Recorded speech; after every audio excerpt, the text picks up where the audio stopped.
ARDS has been a disease without a notable therapy outside of ventilator management strategies designed to reduce ongoing lung injury.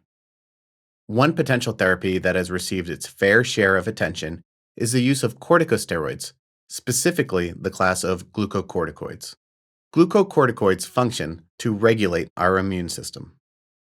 In this lesson, we will refer to these medications simply as steroids and cover the essentials so that you can formulate your own opinion on how to approach steroid management of ARDS. Early experience with ARDS resulted in open lung biopsies to study the pathological changes to the lung.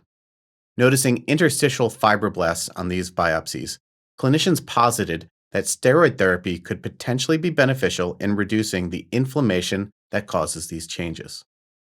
Further observational trials found that there was an increase of inflammatory mediators in the alveolar fluid sampled from the patient's lungs and in the peripheral blood of patients with ARDS.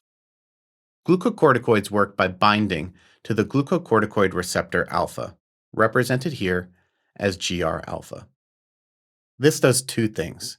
It promotes the creation of anti-inflammatory mediators, such as IL-10, and it blocks the production of inflammatory molecules.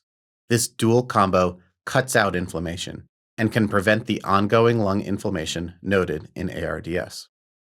So, the goal of using steroids is to reduce inflammation, accelerate disease resolution, thereby creating an improvement in gas exchange and better outcomes. Dr. Maduri became famous for his 1990s trial and protocol of prolonged use of steroids in ARDS. The use of steroids, namely methylprednisolone, remained controversial for decades, especially after an ARDS network study titled Late Steroid Rescue Study, or LaSRS, published in 2006, found no benefit to the use of steroids in the late stages of ARDS.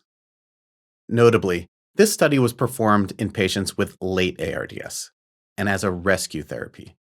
In this study, late ARDS was defined as the presence of disease for greater than 7 days. Not only was there no benefit to the use of steroids after a week of ARDS, but among patients with very late disease, defined as greater than 14 days since symptom onset, there was harm associated with starting steroids. As a result, later studies were focused on early therapy. 2 subsequent trials demonstrated a benefit to the early administration of steroids. One study used methylprednisolone, and another study found positive results using dexamethasone.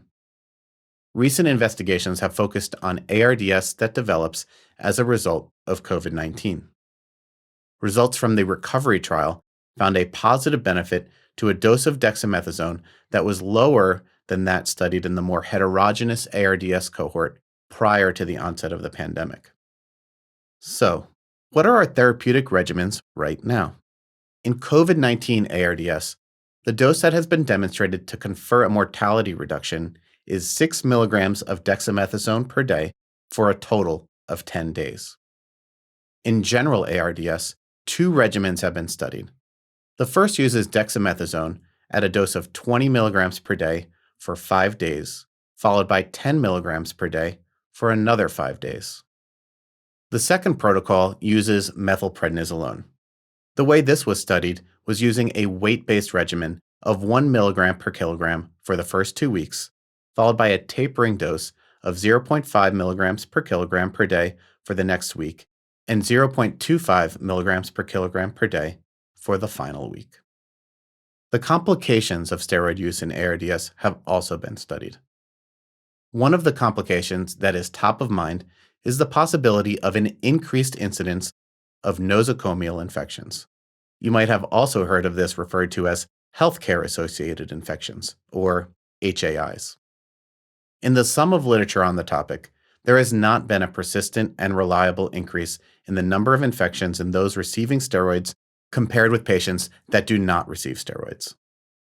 The complication that has been noted is an increase in hyperglycemia among patients getting glucocorticoid therapy. This can be attenuated by using continuous infusions of glucocorticoids. Time for the take-home points. Steroids have had a long history of investigation and use in ARDS. Recent literature suggests a significant benefit when using steroids early in ARDS. Providers should avoid late use of steroids, meaning greater than 14 days into their course, due to possible harm. There is no increase in infections, but you need to be on the lookout for impaired glucose tolerance. So I hope you liked this video. Absolutely make sure to check out the course this video was taken from and to register for a free trial account which will give you access to selected chapters of the course. If you want to learn how MedMastery can help you become a great clinician, make sure to watch the About MedMastery video. So thanks for watching, and I hope to see you again soon.